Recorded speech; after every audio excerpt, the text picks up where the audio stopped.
In this video, I'll be showing you how to fix your AirPods Pro 3 case not closing. This also works with any other AirPods you have and that case too. So if you find this video helpful, be sure to drop a like and subscribe. Now I have my AirPods right here. So let's say the case isn't closing properly. Like let's say there's something in the way. Basically, I just want to make sure there's nothing blocking it. And this can be very common, especially if you haven't cleaned your phone case in a while or anything like that. So let me just take an AirPod out. Basically, you want to look inside and you want to make sure that nothing is blocking it.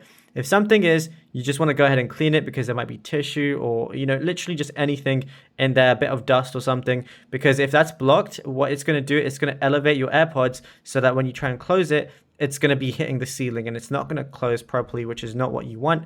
And then another thing is to make sure that your right AirPod is in the right slot and your left AirPod is in the left slot. This is because if they're in opposite slots, it's not going to close because they're meant to fit specifically in their right and left slots. And it's as simple as that.